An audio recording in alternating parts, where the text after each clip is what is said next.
Hello' friends, অসমত এখন cinema কেনেকুৱা ধৰণে চলিব সেইটো বহুখিনি চিনেমাখনত মেইন ৰোলত থকা এক্টৰ বা এক্ট্ৰেছৰ ওপৰত নিৰ্ভৰ কৰে। এক্সাম্পল হিচাপে আপুনি জুবিন দাকে চাই লওক, তেওঁৰ নামত মুভিখনে কৰোৰ কৰোৰ টকা কালেক্ট কৰি লয়। আপোনালোকে বুজিছে নহয়, অলপ দিনৰ আগত যেতিয়া চিকাৰ আহিছিল, চিকাৰে জুই লগাই দিছিল। তাৰ পাছত যেতিয়া জয় হনুমান ৰিলিজ হ'ল, বক্স অফিচত বেয়াকে ফ্লপ মাৰি দিলে। আৰু এতিয়া পুনৰ অভিমন্যু আহিছে। আপোনালোকে কি ভাবে, অভিমন্যু ব্লকবাষ্টাৰ হ'বনে? অভিমন্যু এখন পিয়'ৰ একশ্যন ড্ৰামা মুভি, যিখনে নেকি মহাভাৰতৰ পৰা ইনস্পায়াৰ হৈ বনাইছে। এনেকুৱা লাগিছে যে অভিমন্যু মুভিখনৰ কাহিনী বহুত ষ্ট্ৰং হ'ব। 2 ঘণ্টা 18 মিনিটৰ এইখন এখন এনেকুৱা ফিল্ম যিখনে নেকি ইতিহাস বনাই দিব পাৰে বক্স অফিচ কালেকশ্যনত অসমত। 15 নৱেম্বৰত এইখন ৰিলিজ হৈ গৈছে। চিনেমাঘৰত মুভিখন অসমৰ কোন কোন ডিষ্ট্ৰিক্টত আৰু কেইটা হলত চলি আছে সেয়া আপুনি চাব পাৰে, মই দেখুৱাই দিছোঁ।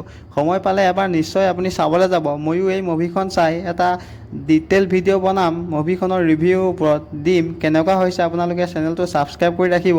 ফিল্মখনৰ মেইন ৰোলত অসমৰ বহুকেইজন ফেমাছ এক্টৰ আছে। কমল লোচন, দীপলিনা ডেকা, দেৱজিৎ মজুমদাৰ, অমৃতা গগৈ। মই ভাবোঁ দীপলিনা ডেকাই মুভিখনত এটা ডাঙৰ ইম্পেক্ট পেলাব। আপোনালোকে চবেই জানে তেওঁৰ ফেন ফলোয়িং অসমত কিমান বেছি। মুভিখন আপুনি চাবলৈ যাবনে? এটা কমেণ্ট কৰি নিশ্চয় জনাব।